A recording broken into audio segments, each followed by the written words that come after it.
I'll call this Lincoln City Urban Renewal Agency meeting of March 25th, 2013 to order.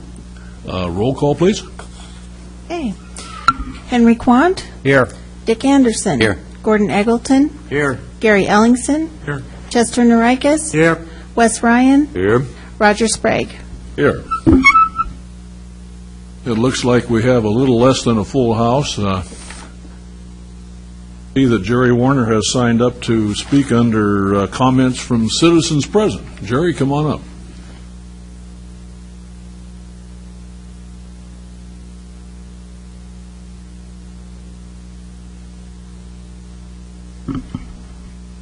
My name is Jerry Warner. I live at 1233 Lakewood, Lincoln City. And I'm just here tonight to make a comment because I see at the end of the meeting you don't allow comments on urban renewal, which you do on the city council. But anyway, the reason I'm here tonight is under the business expansion loan program that urban renewal wants to go into. I've got a few comments on that. The city has been making urban renewal payments loans for many years now at 0%. And actually, as far as what success it is, I see by the current budget book that there's like $460,000 out, which from my perspective, it's been very, very unsuccessful. There is a small justification for these loans because of the fact that they do, because they were to fix up the outside of the building, that eventually the tax increase that would occur would help justify the cost of these loans. Now urban renewal is talking about high-risk loans. And as they mentioned at the last meeting, of making these loans at somewhere between 2% and 0%.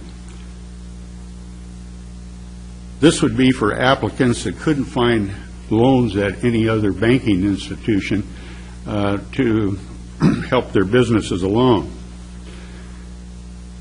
These applicants would probably not own their own buildings but be leasing them, and therefore could not be secured by liens. That is a big concern of mine. Taxpayers are paying an average right now of 4.11% interest on urban renewal bonds. Now, there's a lot of discussion. You say, well, it doesn't cost taxpayers any money because residential customers in Lincoln City, because it's all paid for by money that came out of the education districts. And but that's not untrue. It all comes back to the taxpayer no matter what.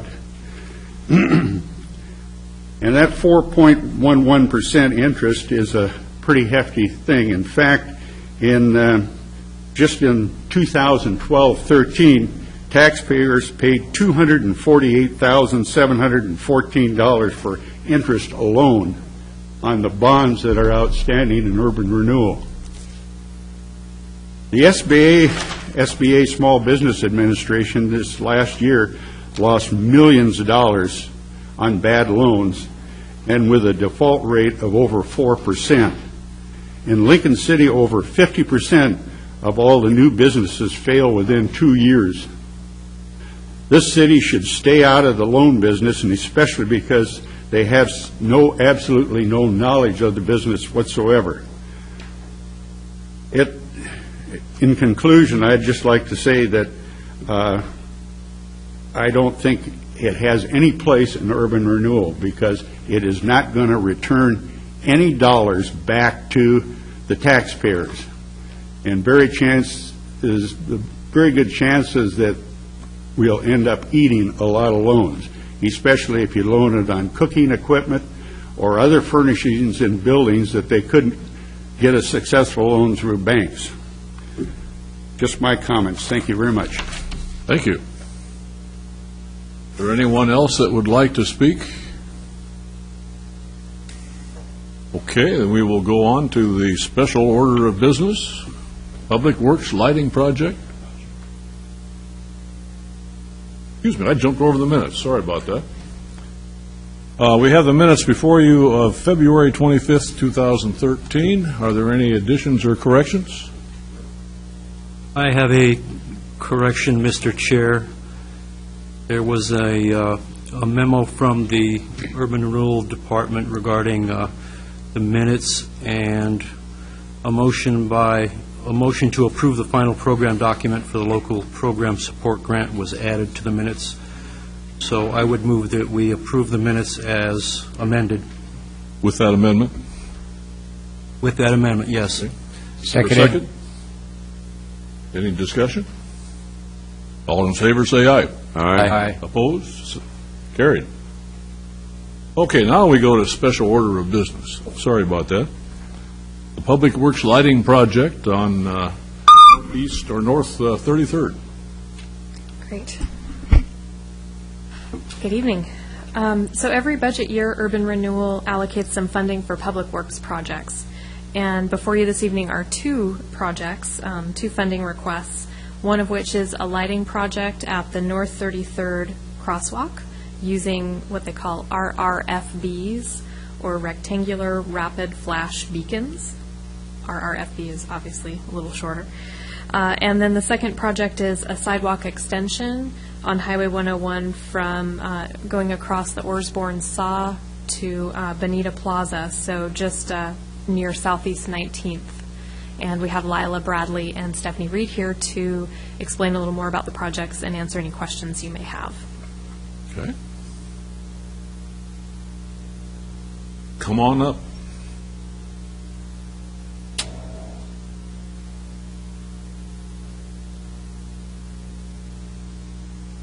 Good evening. Good evening.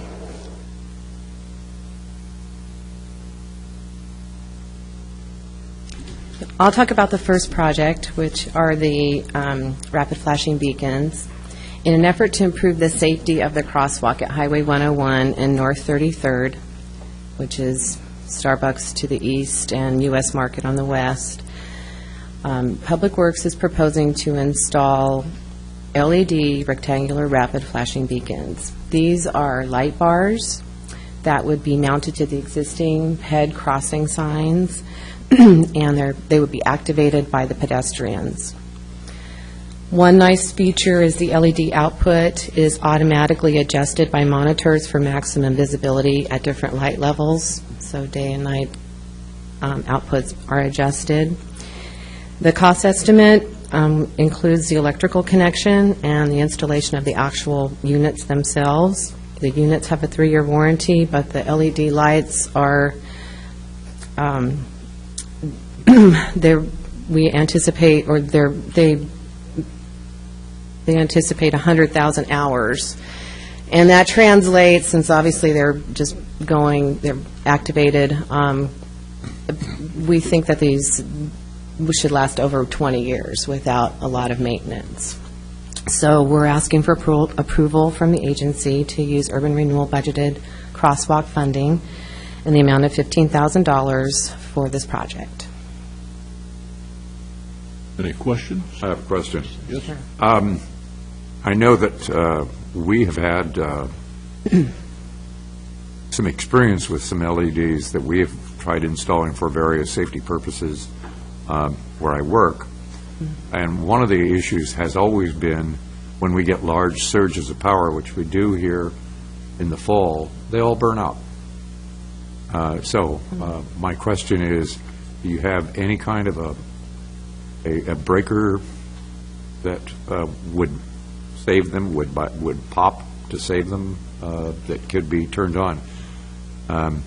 They don't seem to handle high spikes of voltage real well.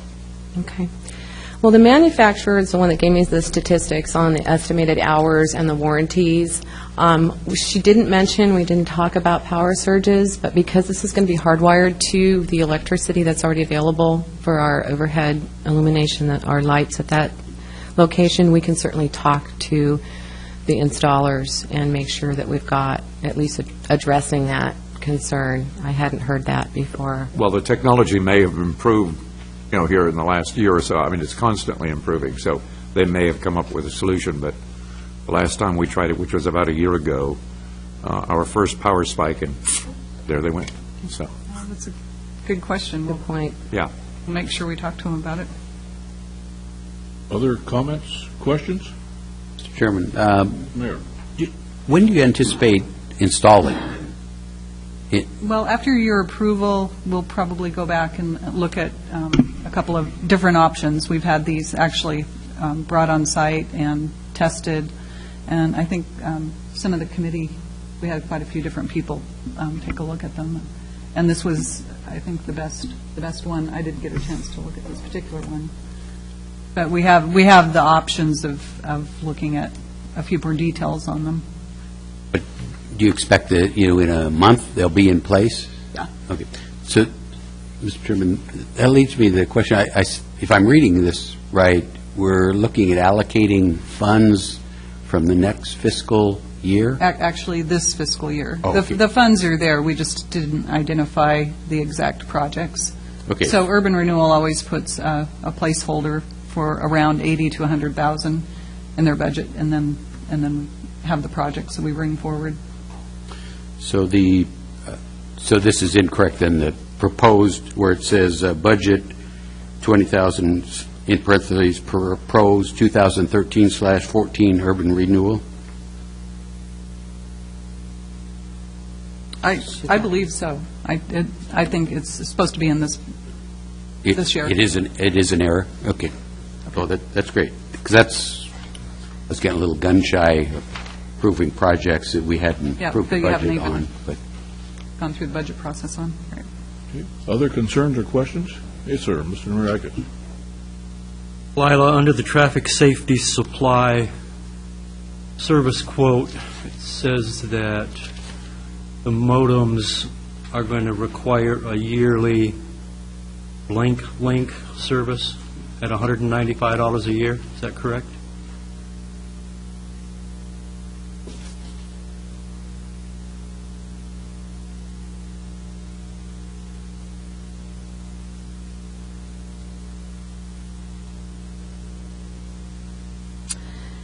Do you know about that? No, I do not know about that. It's on page 2, part number 1484-7570. $1,350 each for the modem, I presume.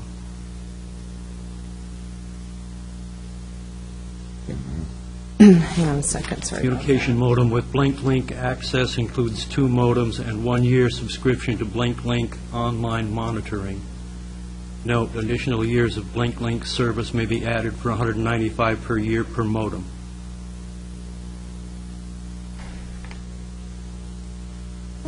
I do not know. Do you know about that? Oh, good. I do, actually, sorry to interrupt. I was at the example where one of the sales consultants came and did a presentation, and she was saying that there's a software you can get called BlinkLink, and there is a charge for that software, but unless you have enough of these systems in place throughout a city, it doesn't make sense to rationalize the cost of having the software. So I don't think that this is something that would be included for this one installation. It's definitely not included in the price. Yeah, so if That I we're recall quoting. correctly, that was... Thank you. Thanks, Allison. Thank you. So I guess it's just an option. Apologize for not knowing. It's not included in their quote, then? No, that's not included in the dollars we Not asked for. something we would need, it sounds like. Other questions, or? I have a question, and that is this the LED string of lights that are outlining the crosswalk on the road? No, these are on the sign, on a pedestrian crossing sign. And On the so sidewalk. It's on the side with a push button, so the pedestrian can press that button, and then it'll light up so people can see further. A photo of it, next slide. Next one? Okay. There we go. So you can, this is the part that's flashing right here. Did you And look? so they hit the button like a normal Right. signaled intersection. Did you look at the in-street string of lights? We have looked at those, but what we're trying to do is be able to have traffic coming from, more toward Logan, coming down that hill, being able to see at a high level, because we're getting rear-end situations because people can't see that the cars in front of them are stopping, and so they're not paying attention. So what we were trying to do was get the elevated signal and light so that you could see further away from that crosswalk that someone's there and cars are going to be stopping. Okay. Right. Other questions? Mr. Chair. Yes, Mayor. Mr. Ellingson. Excuse me. Go ahead.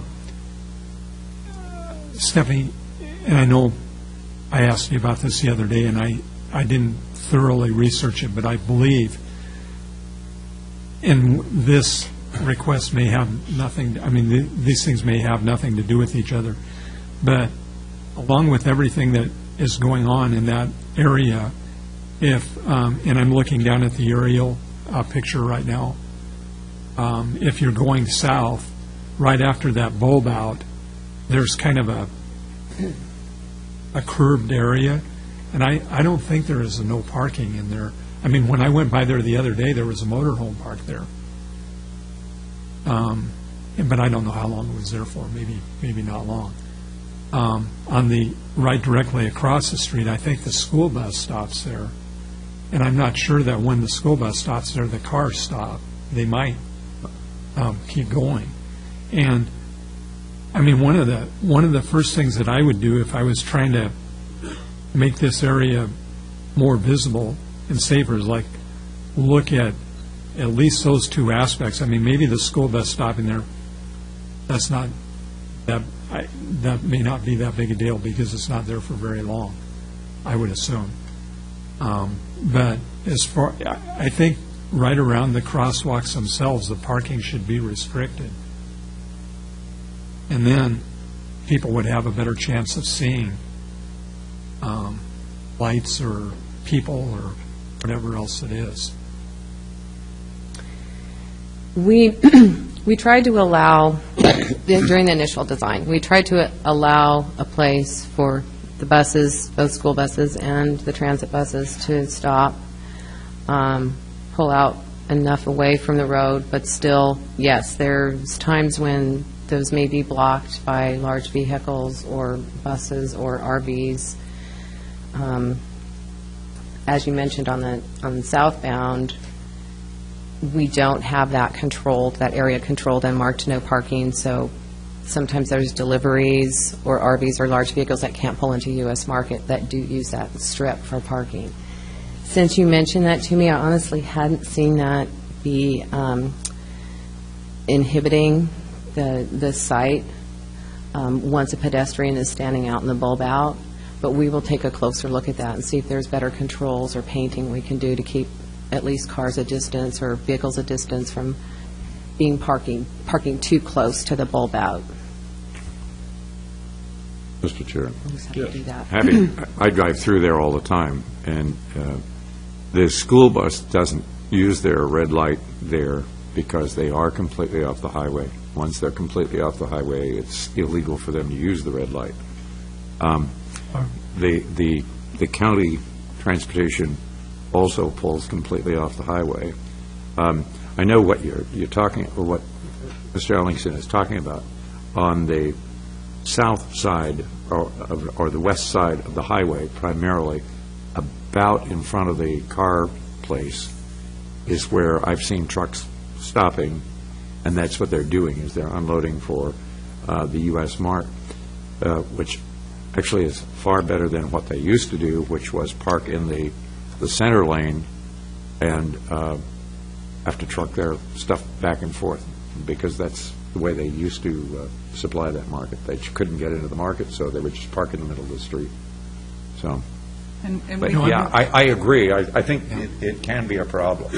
And we did try and post in front of to the south of the U.S. Food Mart, that section. We did try to post that for truck unloading only, so that one is marked.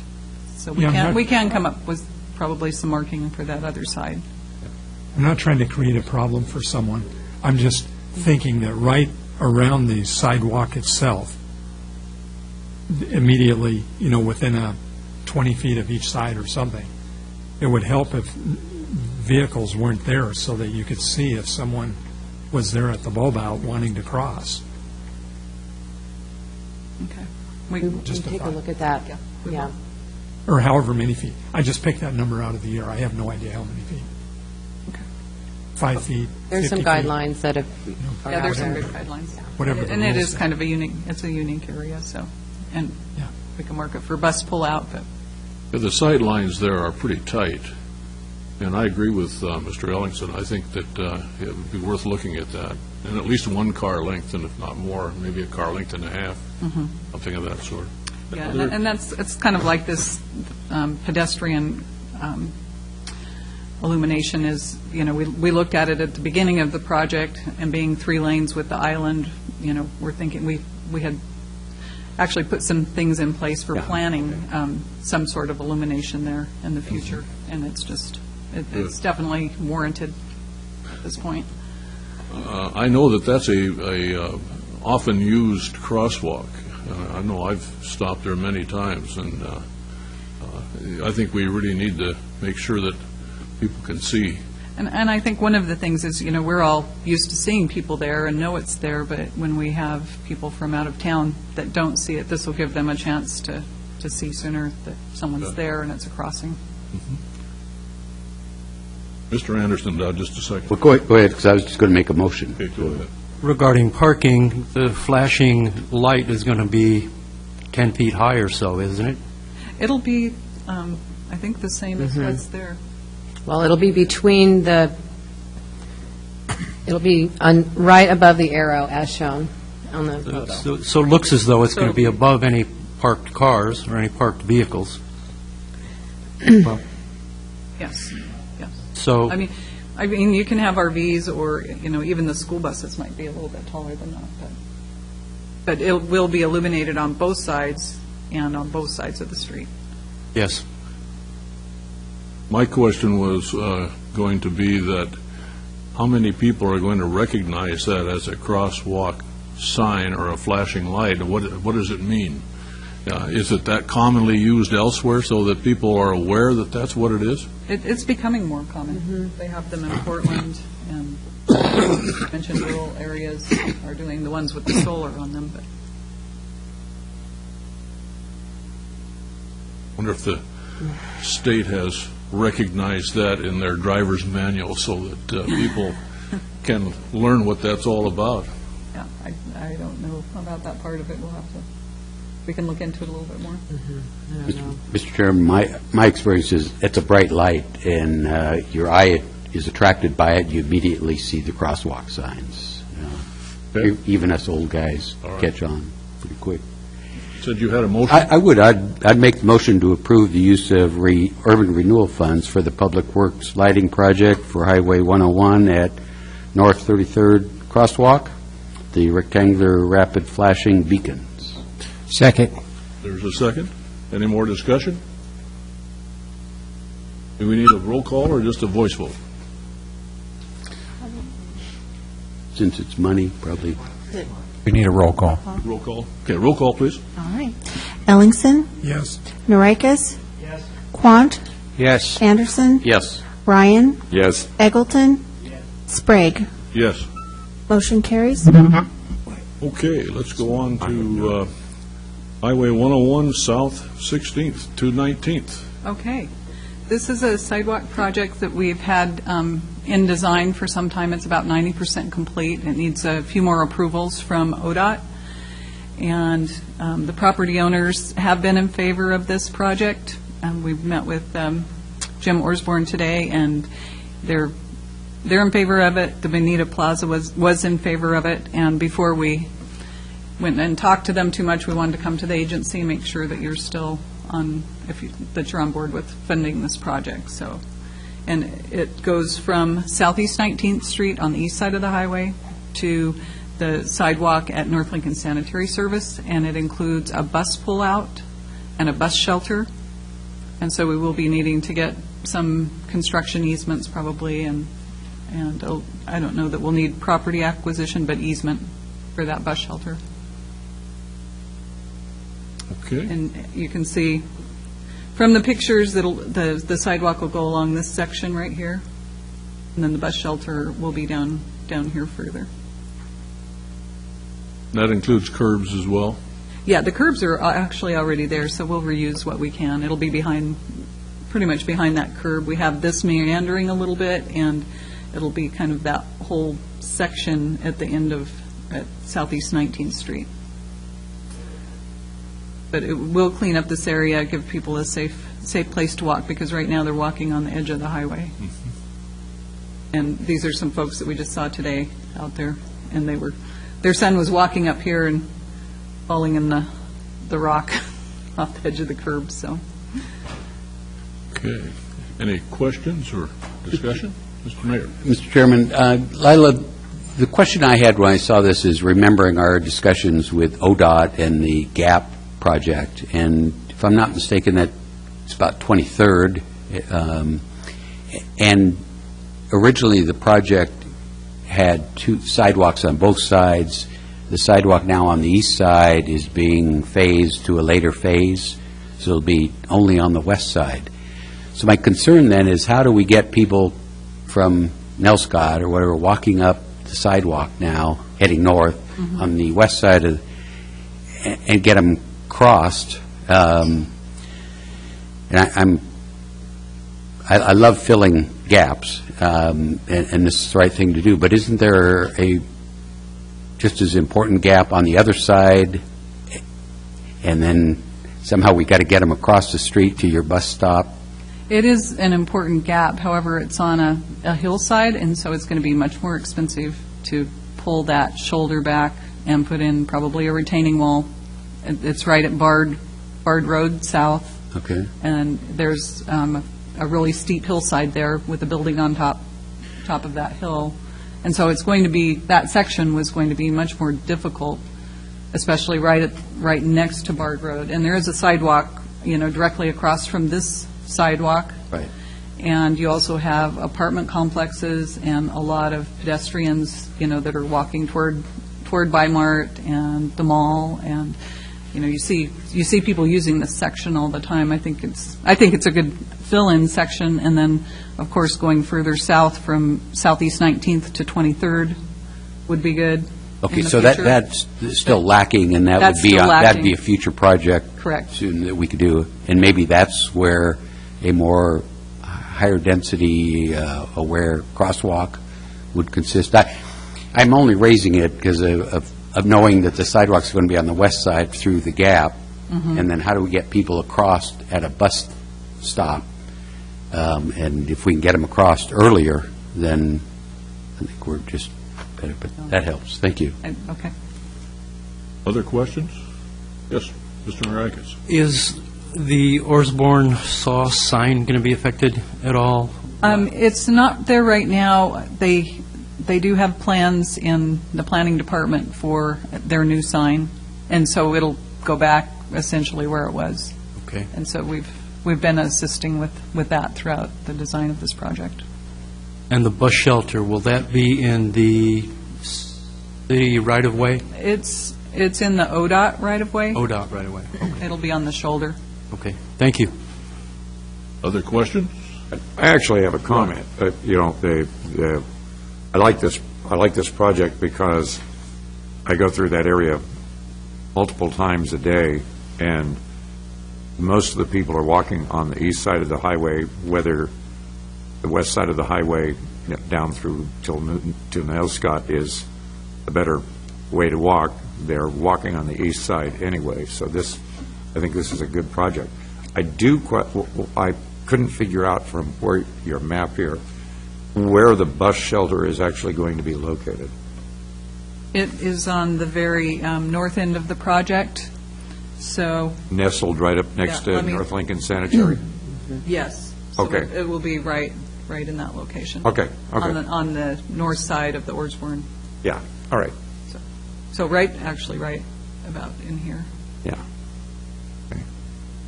Cool. Any other questions or discussion? Can we have a motion? Mr. Chair, I move we approve the use of urban renewal funds for the Lincoln City Sidewalk Extension Southeast 16th to Southeast 19th project. Is there a second? I'll second that. Okay. Any more discussion? All right, roll call, please. Ellingson, Yes. Eggleton? Yes. Yes. Ryan, Yes. Anderson, Yes. Quant, Yes. Rikus, Yes. Sprague. Yes. Motion carries. Motion carries. Mr. Chairman, just a question. Lila, on that, or Stephanie, do you recall where that fit in the bike pedestrian plan? I know the citizens talked a lot about trying to fill gaps along 101.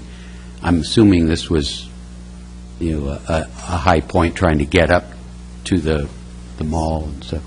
It was identified as a high-priority area. Good. Okay, thank you. Mr. Chairman, I need to make a quick announcement, if I may. Sure. Due to technical difficulties, we are not broadcasting live on Channel 4 currently. We can't identify the problem tonight. We will rebroadcast as soon as it can be fixed, but it is being streamed live on our Internet, and that's probably going to also be the case with the City Council meeting that follows at 7 o'clock. It won't be on Channel 4 tonight. It should be on replay. But it is being streamed live on the Internet under www.lincolncity.org. Okay, thank you. Okay, next item. Thank you. Thank you. Local program support applications.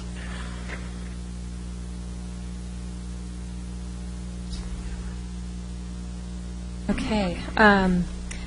Last month, the agency approved a local program support grant as one of the economic development tools.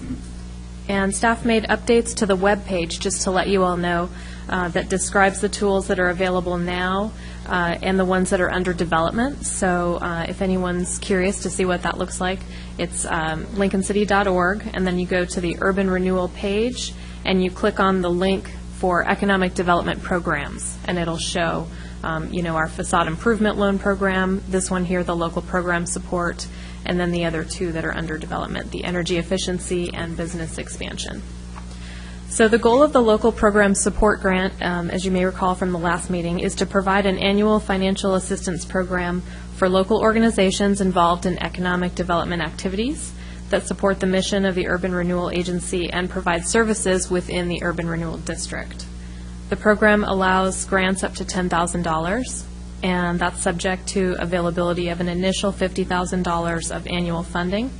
Multiple grants to one organization are possible, as long as they're for different economic development programs, and as long as the total amount does not exceed $25,000 in any given year. Oregon Coast Community College's Small Business Development Center has submitted application for 3 programs.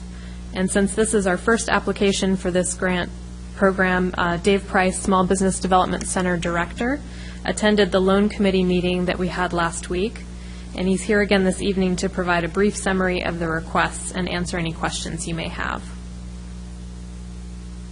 And then just to mention, typically the loan committee would review the applications and make a recommendation to the agency about whether or not to approve the request.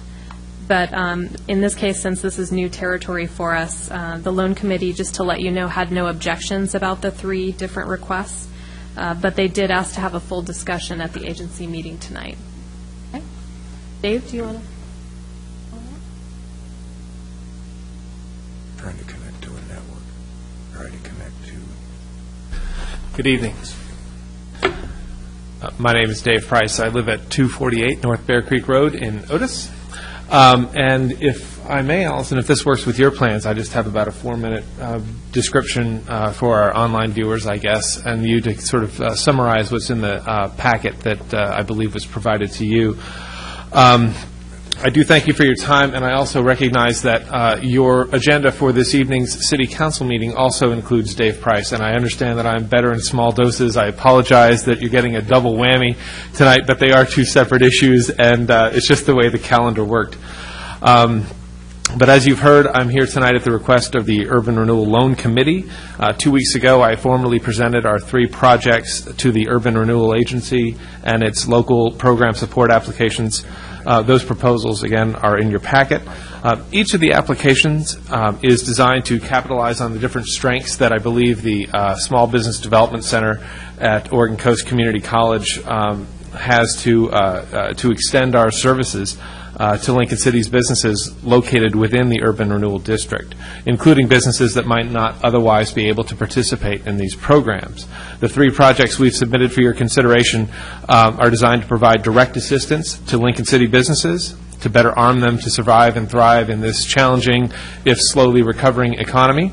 The first project will provide one-on-one counseling and business practices analysis to 10 firms within the district. This is a pilot program and one that I'm really excited to see the results come in for, as my experience with it suggests that you'll see glowing reports from the effort.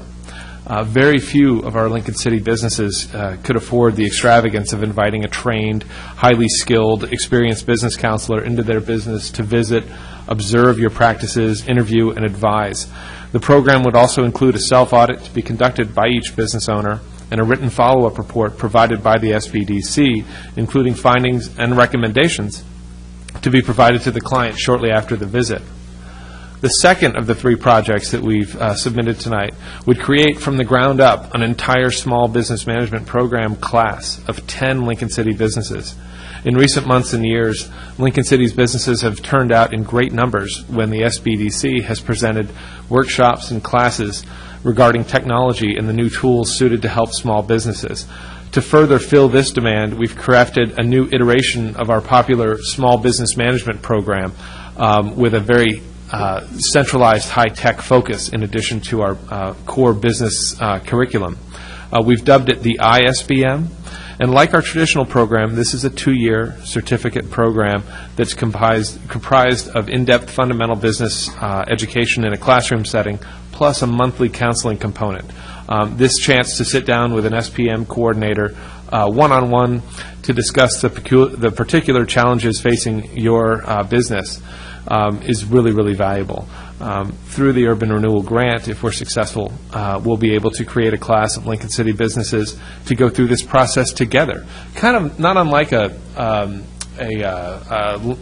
Leadership Lincoln type of program, the way I see it, with convenient classes all held locally, right here at the North Campus at Oregon Coast Community College, right here in Lincoln City. And with counseling available in person or on our clients' computers or laptops, whichever they choose. This is actually the program that first brought me in contact with the SBDC. Just a short testimonial, if you will. I was approached by Ron Spiso, the coordinator of the program, back in 2006, when the business that my wife and I had just formed was barely a year old. And I put off joining at the time, and this is true because I couldn't quite swallow the tuition.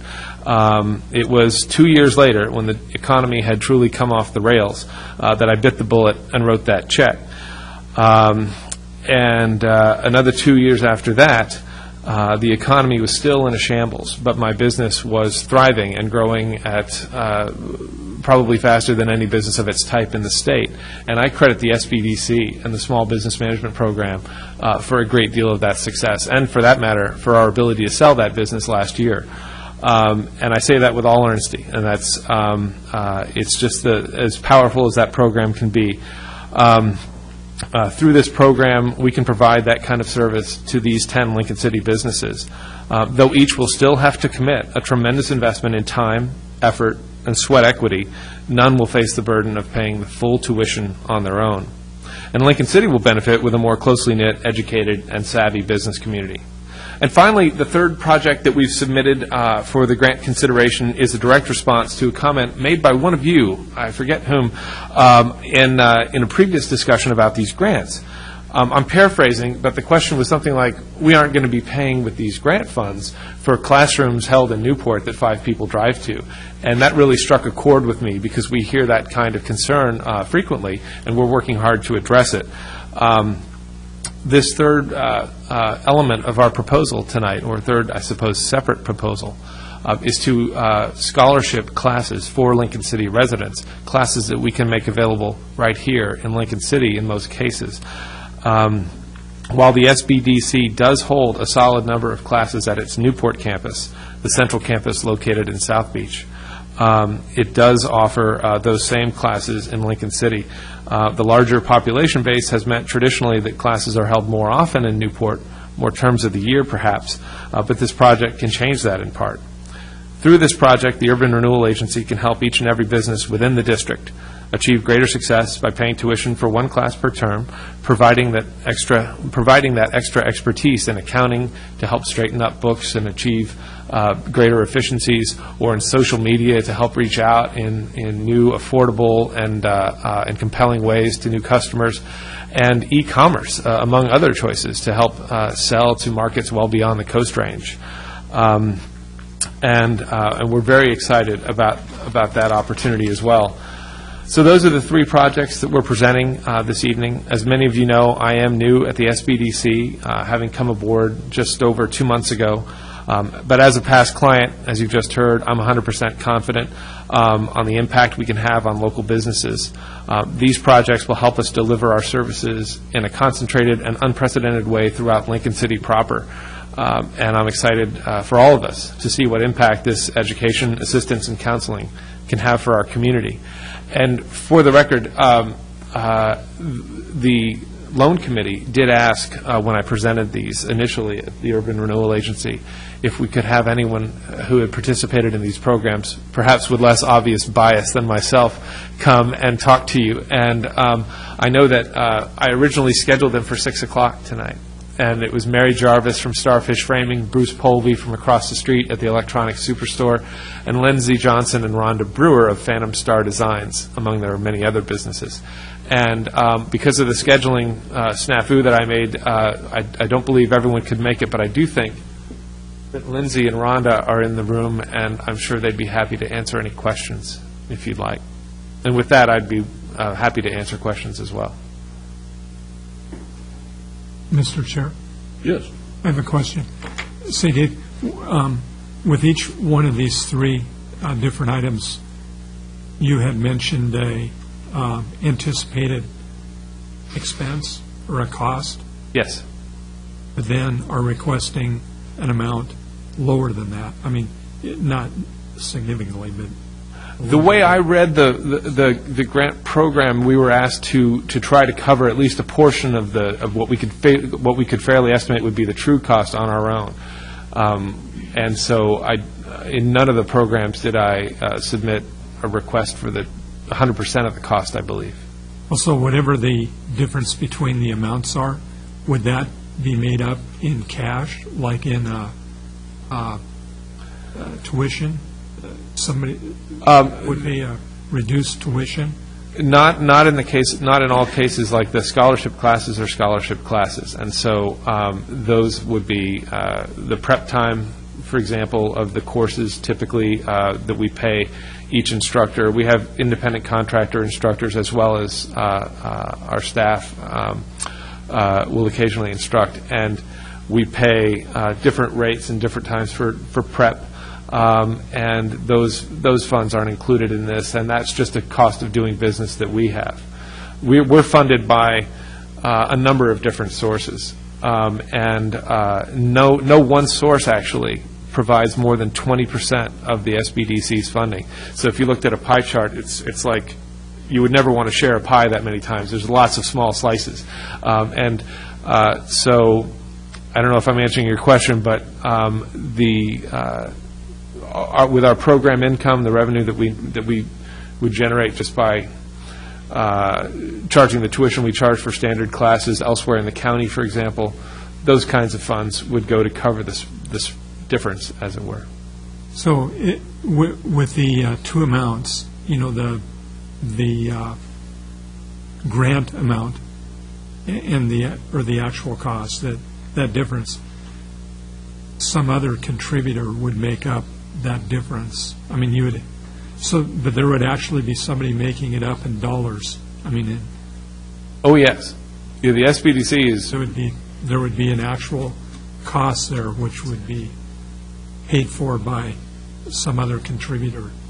And it would only be the maximum cost that you see there in each case if we get full participation in each case, which I'd love to see. I'm not sure we will. So our costs will be somewhere, our additional costs will be somewhere in that range that you see for each project. But That that's was my second question. Okay. I was wondering if you had fewer applicants for a program, and maybe you already just said, then the cost would be less.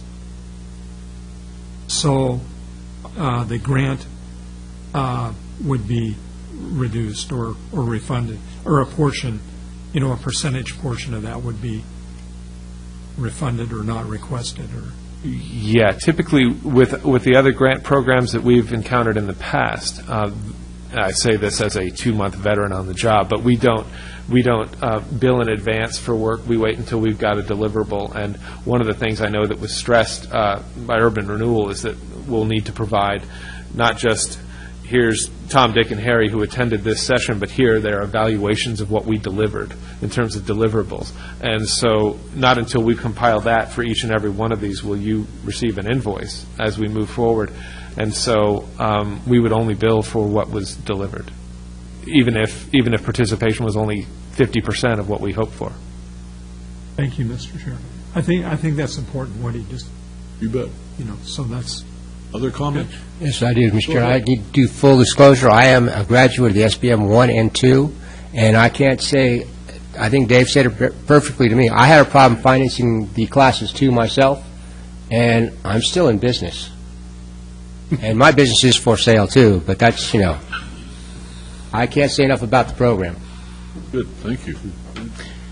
Mr. Chairman, Dave, thank you. I noted with great joy that you pointed out the classes would be held in Lincoln City, so I appreciate that.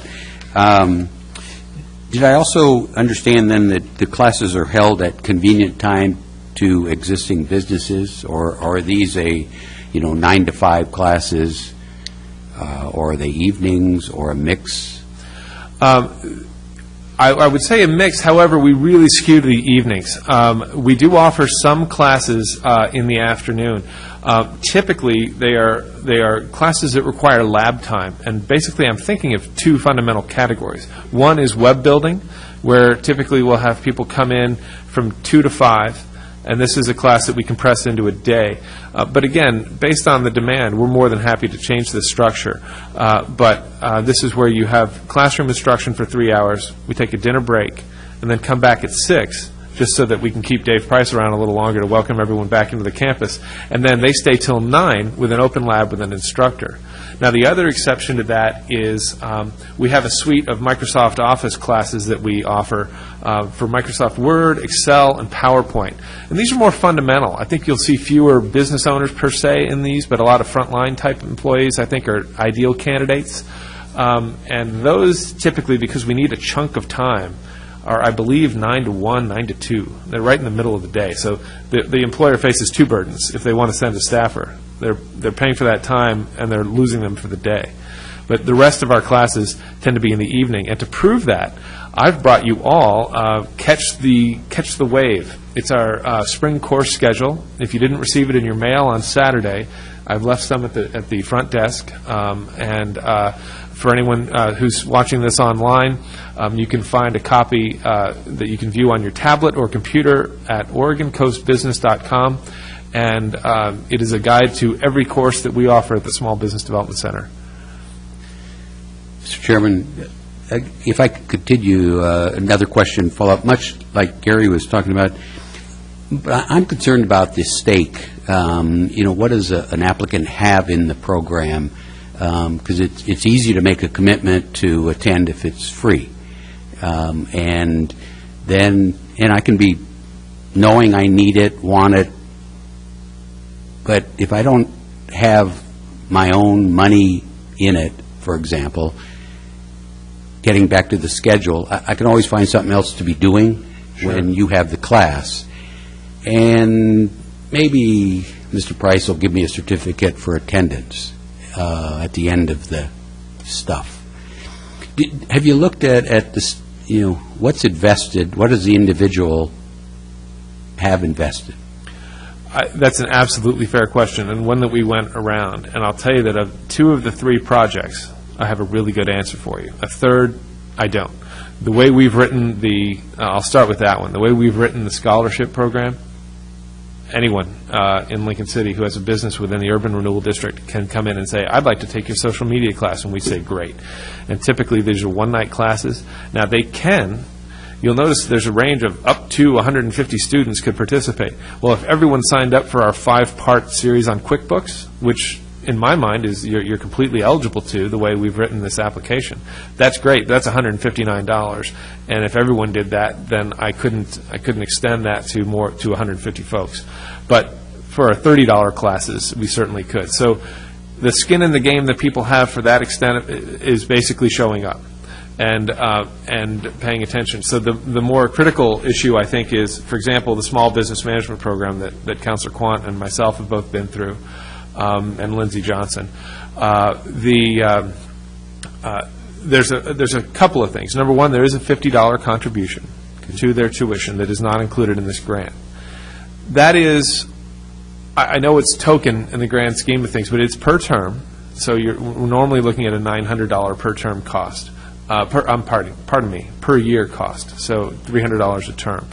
And this $50 is a chance to not only get their attention and to sit down with them and say, here's a little bit about what you're looking forward to. Here's the kind of, frankly, homework that you're going to be doing. I think you can speak to that. The work that is required outside of the classroom setting, the opening up to your counselor in the monthly sessions, where I really found the most benefit from the program, with someone poking holes in my assumptions, asking difficult questions. I think the buy-in, the skin in the game that you're looking for there is almost available at every turn in that program. You could say, you know what, I'm just not going to go to class every time. But if you don't attend it's either 70 or 75% of classes over that 2-year term, I don't know if you know the answer. It's one of the two, you won't get a certificate. It's that simple. But that's all laid out to you. We actually have a contract, essentially, an agreement, where people who sit down will actually write it. It's a multi-page thing. It takes about an hour and a half to register for this program. And you're sitting there with someone who's going to make you fill out this form. You're basically creating a contract with us. Okay, so then the last bit of that is the one-on-one counseling. And I think your skin in the game there is you're inviting us in. And the way people will learn about this program primarily would be me getting up and talking at chambers of commerce, me buying ads in their chamber newsletters, et cetera, getting the word out that way, and, of course, within our own outreach, and with Jeremy's help at the News Guard and everything else, all the other press. But I think it means it takes an awful lot to open up your business, not to mention your books if you choose to an advisor. I know that our advisors are of such a high caliber that we'll win people's trust immediately, and we will sign all the requisite forms that the SBA requires us to swear us to secrecy. But that, I think, in and of itself is a commitment to let someone sit there and observe what you're doing and then invite their feedback, whether you want to see it or not. Okay. Thank you. Thank you. Other questions or comments? Lindsay, did you want to come up and make a statement? Or Rhonda, too?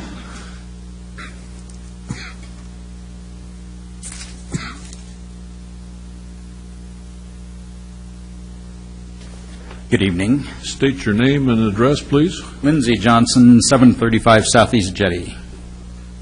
And I was in the first small business development class that the Oregon Coast Community College started in the early 90s. I don't remember exactly what year. I was in my shop, and Mike Laneoff and Ron Spiso strolled in and said, you were recommended to us, you need to do this.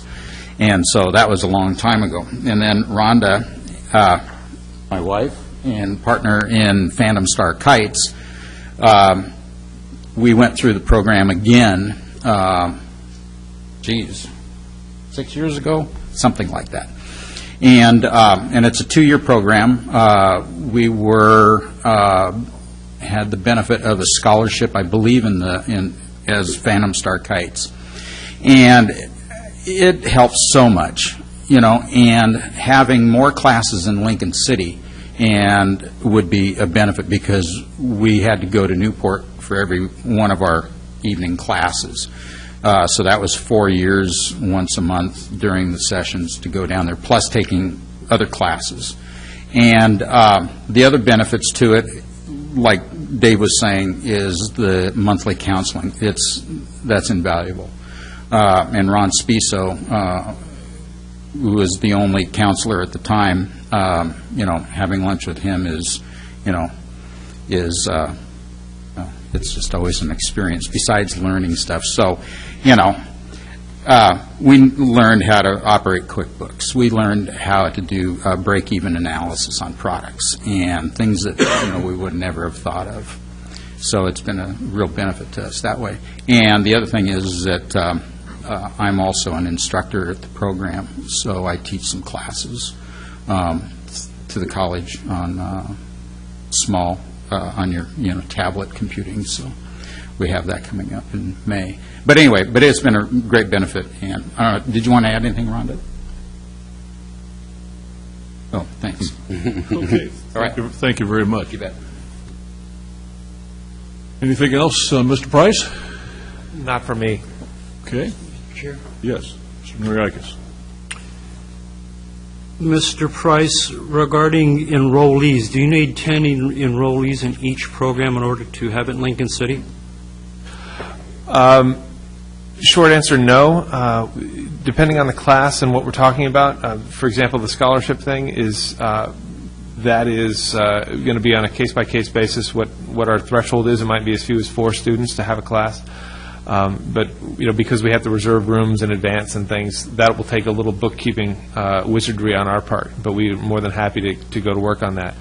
In terms of the small business management program itself, I would think if we could get 4 or 5 through this program, we'd be comfortable moving forward.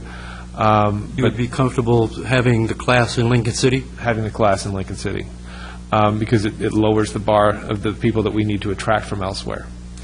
I truly, if I can explain to people what the on-site visit means to their business and the fact that we'd be providing it at no cost to them, again, except for their time and their opening up, I think that would be tremendously valuable. And I don't think that we'll have any trouble getting 10 people there. But that's the kind of thing that we could do with just one.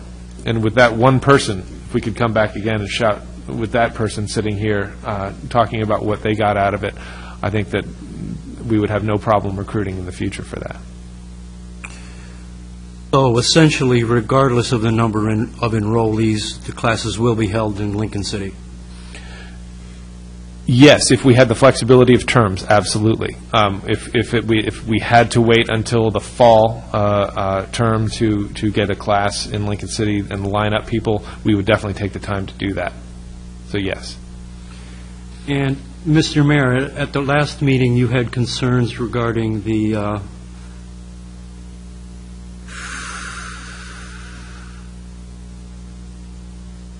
I think that's the next item. expressed concerns with the overall goals of the local program support. Have those been satisfied, those concerns? Yeah, I'm good. And Mr. Price, could you address Mr. Warner's assertions regarding SBA losing millions and having innumerable outstanding loans?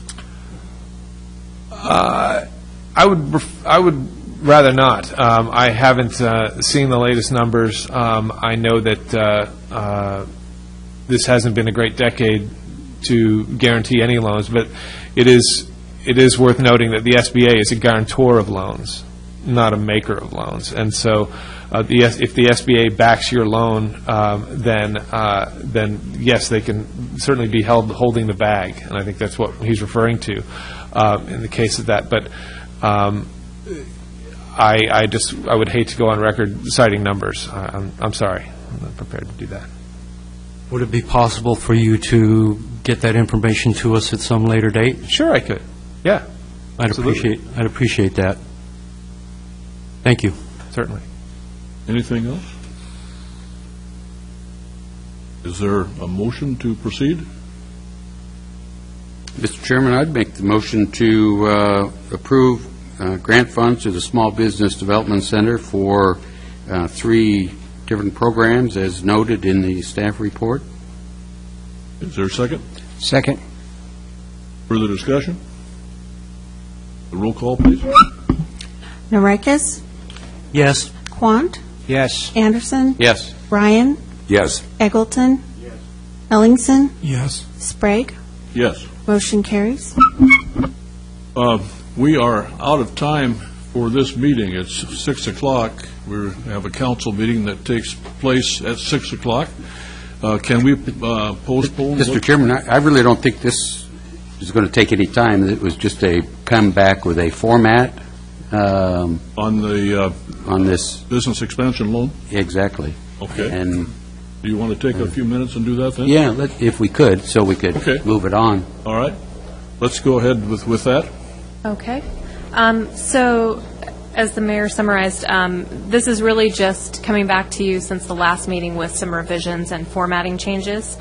And the staff report does summarize those changes. If you'd like, I can go through them, but I did outline them for you there. I think we've all read them. Great. So there are only two outstanding items. One pertains to loan fees, and that will come along in our conversations with the experts who have done these business expansion loans in the past. We'll look to them to figure out what those fees should be so we can better stipulate that in the document. And then also the matter of job creation and retention. I did speak with the city attorney, and we've got some draft language about, what could be done. But really, again, this is going to need more discussion with more experts, just because, if you're getting a $2,500 loan, we probably shouldn't be expecting a full-time employee for a year. So we need to kind of take a look at the different tiers and then adjust what requirements you all will want for employment, for creation and retention. So those are the only two issues that are outstanding at this time. We would bring it back to you. So if you are okay with it, we could talk with Cascades West, get more information with them about administration, and then come back to you with more. So do we pass that without those two items, or do we include the items to be amended later? I think it's just more your consensus or approval in us having a conversation with Cascades West Financial and then bringing it back again. So you're not approving a document yet. You're just satisfied approving if you the are. Concept. Yes, okay. and with the current draft. Okay. And Mr. Chairman, if I could point out, again, remembering how this goes, with full recognition of earlier comments that this agency doesn't have the expertise in making business loans. That's why Cascade West Financial Services is the really the go-to contract expertise that we're utilizing. And I did want to thank Allison, at least for me, and I hope it wasn't just for me, but this makes this a much more readable document by for clarity purposes. And I'd be real interested in hearing back, as you come back after taking this to Cascade, what their thoughts are and if it really does fill a gap. I think we've had some side discussions on, is this meeting the objective, not just the FTE, but even the loan program, if it's going to be a viable component. Any other questions or discussion? Okay, I would entertain a motion. Well, I guess the motion would be to prove in concept and send or have the staff go to take it to Cascade for review and edits and suggestions. That's your motion? Okay, is there a second? Second. Roll call. Tom. Pardon? No roll call. Can we get by without a roll call? I think so. No. Okay. Then all in favor, say aye. Aye. Opposed? Motion carries. We will skip over the resolution since there aren't any. There's no public hearings. Agency comments we can defer until after the council meeting. So we are adjourned.